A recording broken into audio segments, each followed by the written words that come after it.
Assalamualaikum warahmatullahi wabarakatuh. Selamat datang di seminar sosiologi tentang integrasi sosial. Tak kenal maka tak sayang. Oleh karena itu, sebelum saya memulai seminar pada hari ini, izinkanlah saya untuk memperkenalkan diri terlebih dahulu. Perkenalkan, saya Rizka Widyasari, nomor absen 17 dari kelas 11 IPS 2. Saya di sini ingin mengajak Anda sekalian untuk belajar bersama membahas mengenai integrasi sosial. Sebelumnya, kita telah membahas mengenai konflik sosial pada materi sebelumnya, di mana konflik sosial dan juga integrasi sosial masih sangat berkaitan. Mengapa masih sangat berkaitan? Karena kita tahu bahwa konflik sosial disebabkan oleh berbagai banyak faktor, yang salah satunya adalah karena perbedaan di dalam masyarakat. Perbedaan-perbedaan tersebut bisa karena perbedaan fisik, perbedaan suku, perbedaan pendapat, perbedaan kebudayaan, dan lain-lain. Nah, untuk menyelaraskan perbedaan-perbedaan di dalam masyarakat itu, diperlukan adanya upaya integrasi sosial. Hal itulah mengapa konflik sosial dan integrasi sosial masih sangat berhubungan. Baiklah, itu tadi hanyalah pembukaan untuk seminar hari ini. Selanjutnya, kita akan masuk ke dalam topik pembahasan. Jadi, apa itu integrasi sosial? Integrasi sosial adalah suatu proses penyesuaian unsur-unsur yang berbeda di masyarakat sehingga menjadi satu kesatuan yang utuh. Nah, untuk menciptakan suatu integrasi sosial di masyarakat, maka diperlukan adanya kerjasama dari masing-masing individu, kelompok, maupun lembaga-lembaga di masyarakat itu sendiri. Selanjutnya, apa sajakah syarat yang mempengaruhi terbentuknya suatu integrasi sosial? Menurut William F. O'Byrne dan Meyer Nimkov, syarat terbentuknya suatu integrasi sosial adalah sebagai berikut. Yang pertama, ketika masyarakat merasa berhasil saling mengisi kebutuhan satu sama lain. Artinya, masyarakat merasa saling melengkapi kebutuhan satu sama lain. Seperti ketika di pasar tradisional, para pembeli dan juga penjual sebagai masyarakat merasa integrasi sosial telah terbentuk ketika mereka berhasil saling mengisi kebutuhan satu sama lain melalui kegiatan jual beli. Selanjutnya, yang kedua adalah ketika masyarakat berhasil menciptakan konsensus atau kesepakatan mengenai norma-norma, nilai-nilai sosial, dan peranata-peranata sosial yang berlaku di masyarakat yang dijadikan sebagai pedoman. Yang ketiga, ketika masyarakat memiliki norma sosial yang tidak dapat berubah, yang berlangsung secara lama dan konsisten dijalankan oleh seluruh anggota masyarakat. Selanjutnya adalah faktor-faktor yang mempengaruhi cepat lambatnya proses integrasi sosial berlangsung. Yang pertama, faktor homogenitas kelompok. Homogenitas artinya satu jenis, sehingga dalam sebuah kelompok yang bersifat homogen, maka kelompok tersebut memiliki banyak persamaan antar anggota kelompoknya. Sehingga semakin banyak persamaan dalam suatu kelompok akan semakin mendorong integrasi sosial berlangsung dengan semakin cepat. Dan sebaliknya, jika suatu kelompok tidak bersifat homogen atau artinya bersifat heterogen dan memiliki banyak perbedaan dalam kelompok tersebut, maka suatu proses integrasi sosialnya berlangsung semakin lambat. Seperti contohnya di Indonesia. Kita tahu bahwa Indonesia merupakan negara yang multikultural. Nah, sehingga Indonesia memiliki banyak sekali perbedaan. Sehingga proses integrasi sosial di Indonesia masih tergolong lambat. Sedangkan untuk negara atau kelompok yang bersifat homogen, itu adalah contohnya negara yang memiliki suku bangsa hanya satu saja, seperti Korea Selatan. Selanjutnya, yang kedua adalah faktor besar kecilnya suatu kelompok. Semakin kecil suatu kelompok, maka tingkat kemajemukannya semakin rendah. Sehingga hal ini mendorong proses integrasi semakin cepat. Karena semakin kecil suatu kelompok, maka proses interaksi antar anggotanya akan semakin berjalan dengan cepat dan mudah. Sehingga integrasi sosial pun berjalan dengan lebih cepat. Selanjutnya adalah bentuk-bentuk integrasi sosial. Yang pertama adalah integrasi normatif. Integrasi normatif artinya adalah suatu bentuk integrasi yang terjadi akibat adanya norma-norma yang berlaku di masyarakat. Nah, jadi norma-norma yang berlaku tersebut yang dapat mempersatukan antar anggota masyarakat. Contohnya, Indonesia berpedoman pada Bhinneka Tunggal Ika dan menjadikan Bhinneka Tunggal Ika sebagai pedoman norma-norma sosial. Sehingga Bhinneka Tunggal Ika menjadi sebuah norma yang mengintegrasikan seluruh anggota masyarakat di Indonesia. Sesuai dengan maknanya, yakni berbeda-beda tetapi tetap satu jua. Selanjutnya yang kedua adalah integrasi fungsional. Integrasi ini terbentuk karena adanya fungsi-fungsi tertentu di masyarakat, di mana fungsi-fungsi tersebut saling melengkapi. Contohnya, di Indonesia terdapat beragam suku bangsa, di mana suku-suku tersebut memiliki fungsi mereka tersendiri. Seperti suku Bugis yang suka melaut difungsikan sebagai penyedia hasil laut. Sedangkan suku Minang yang suka berdagang atau pintar berdagang difungsikan sebagai penjual hasil laut. Contoh yang lain dapat kita lihat dalam suatu jenis pekerjaan. Karena Indonesia merupakan negara agraris, maka Lampung terkenal dengan pertanian kopi, sedangkan Jawa Barat terkenal dengan pertanian teh. Nah, mereka ini saling melengkapi kebutuhan satu sama lain, sehingga terbentuklah integrasi sosial di antara keduanya berdasarkan kelebihan dari masing-masing fungsi yang mereka miliki. Selanjutnya, yang ketiga adalah integrasi koersif. Integrasi ini terbentuk karena berdasarkan kekuasaan para penguasa. Hal ini cenderung dilakukan dengan cara-cara koersif atau kekerasan dan dengan cara paksaan. Sebagai contohnya, kita dapat melihat pada penguasa atau pemerintah yang menetapkan suatu hukum yang melarang perlakuan atau perilaku diskriminasi terhadap ras atau suku-suku tertentu.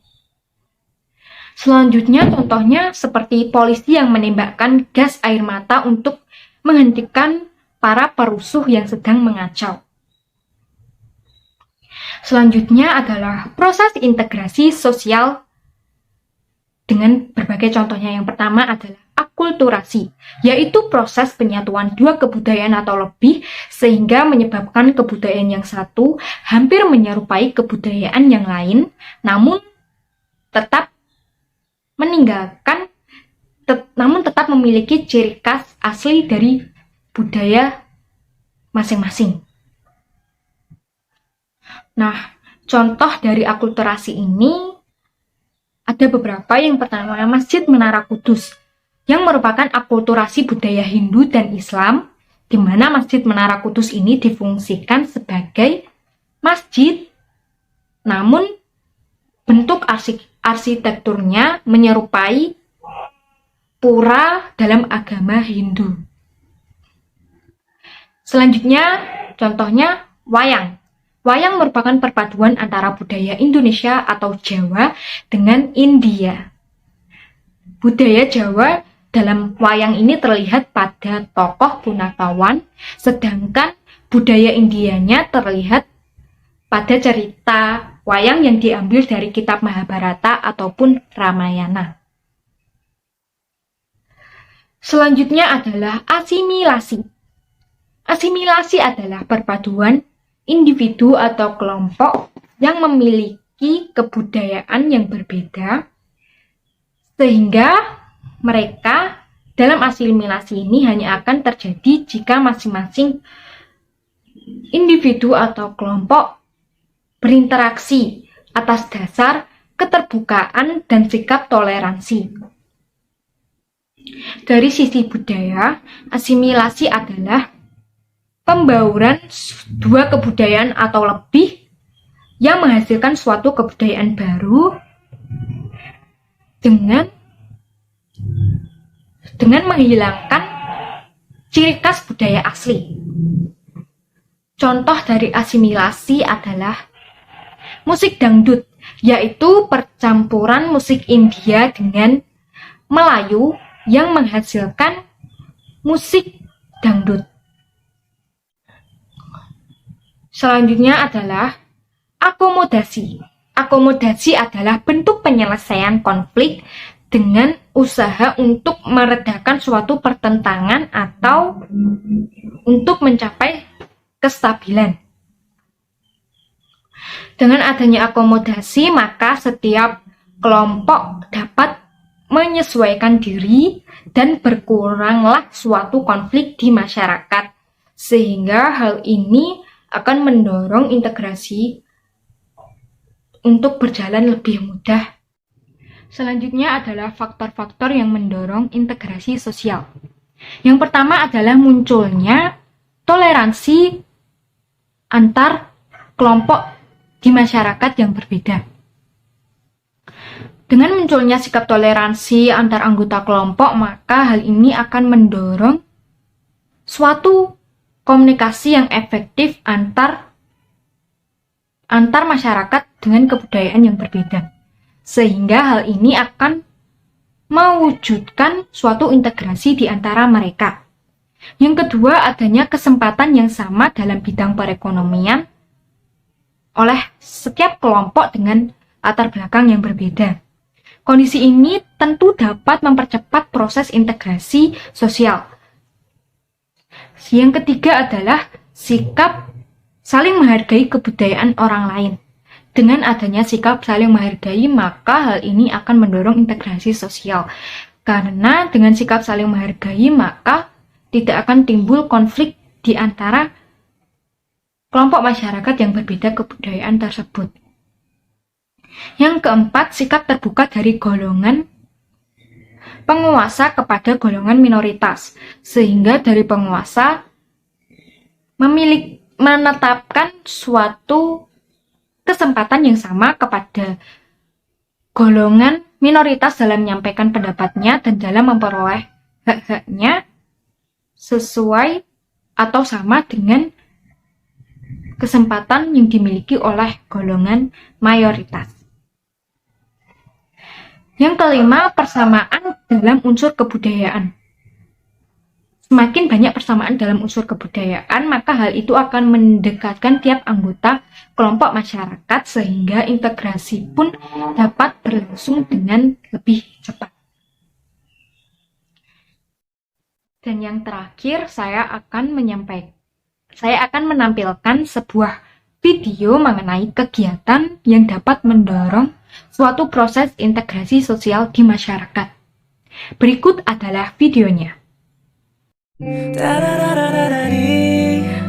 널 보고 있어 음악이 baby 너를 위한 멜로디 yeah 네가 뮤지니까 잘 들어봐 play it 사실 말이지 since 17가 널 지켜봤지 말을 못했을 뿐 여전히 네 춤을 맴돌아 두 눈을 뗄 수가 없잖아 혹시 너도 같은 맘일지는 난 궁금해 yeah. 네가 좋으니까 내 눈빛은 원한다는 걸 네가 미소가 번진 네가 그걸 보니까 있다 네가 내가 말했었잖아 You already know 네가 맘에 드는 걸 네 긴 머리 날리니까 그걸 보니까 있다 네가 따라라라리 널 보고 있음 음악이 baby 너를 위한 멜로디 yeah 네가 늦으니까 잘 들어봐 play it 따라라라리 날 보고 있음 음악이 baby 너를 위한 멜로디 yeah 네가 늦으니까 잘 들어봐 play it baby 네 덕분에 쏟아지는 아이디어 가뭄에 비오던 네가 내게 있어 pressure 조금 더 내 표현 Dalam video tersebut terlihat atau ditampakkan sebuah karnaval budaya atau pawai budaya, di mana pawai budaya atau karnaval budaya ini merupakan suatu kegiatan penyatuan seluruh unsur kebudayaan di Indonesia dalam satu wadah kegiatan. Pawai budaya ini dipamerkan atau diadakan tidak dengan tujuan yang sia-sia, di mana alasan mengapa pawai budaya ini dilaksanakan adalah yang pertama, karena pawai budaya ini biasanya dilaksanakan pada bulan Agustus, maka pawai budaya ini merupakan bentuk kegiatan untuk memperingati 17 Agustus 1945 atau Hari Kemerdekaan Indonesia. Dari sini saja sudah terlihat bahwa dengan memperingati kemerdekaan, maka hal ini akan mendorong suatu integrasi sosial di masyarakat. Alasan yang kedua adalah karena sebagai bentuk sikap saling menghargai dan menghormati antar kebudayaan di Indonesia. Dengan hal ini, maka di masyarakat akan semakin memiliki kesadaran untuk saling menghargai antar perbedaan. Dan yang terakhir, dengan adanya karnaval budaya atau pawai budaya ini akan membuat masyarakat Indonesia semakin mengerti, semakin tahu, dan semakin menambah wawasan mereka mengenai kebudayaan-kebudayaan yang ada di Indonesia, yang tidak hanya satu, tapi sangat beragam. Nah, dengan adanya wawasan ini, maka semakin bertambah wawasan suatu orang atau warga Indonesia tentang kebudayaan di Indonesia, maka hal tersebut akan mendorong suatu individu atau kelompok untuk meningkatkan sikap toleransi mereka terhadap suatu perbedaan yang ada di Indonesia. Di mana alasan-alasan di atas tentu akan mendorong integrasi sosial berlangsung dengan cepat dan berlangsung dengan lancar di Indonesia. Oleh karena itu, mengapa Indonesia dengan budaya yang beragam ini harus mewujudkan integrasi sosial di masyarakat untuk mencegah perpecahan antar warga sehingga Indonesia akan tetap utuh. Dan dengan adanya integrasi sosial, maka Indonesia akan menjadi negara yang terus merdeka dengan kebudayaan yang beragam, namun tetap utuh menjadi satu kesatuan, yaitu Indonesia. Dari karnaval budaya tadi, kita tahu bahwa setiap kegiatan yang diadakan oleh pemerintah sebagai bentuk integrasi sosial harus kita jalankan dengan baik, agar integrasi sosial di Indonesia dapat terwujud, dan kita pun dapat memetik manfaat dari setiap kegiatan tersebut. Baiklah, kita telah sampai kepada penghujung acara. Semoga apa yang saya sampaikan dapat bermanfaat bagi kita semua. Dan apabila ada kesalahan dalam penyampaian, saya memohon maaf yang sebesar-besarnya, serta terima kasih atas perhatian dan kehadiran Anda yang telah mau bergabung di seminar Sosiologi Integrasi Sosial pada hari ini melalui Zoom Meeting. Sekali lagi, semoga apa yang saya sampaikan dapat bermanfaat. Wabillahi taufiq wal hidayah. Wassalamualaikum warahmatullahi wabarakatuh.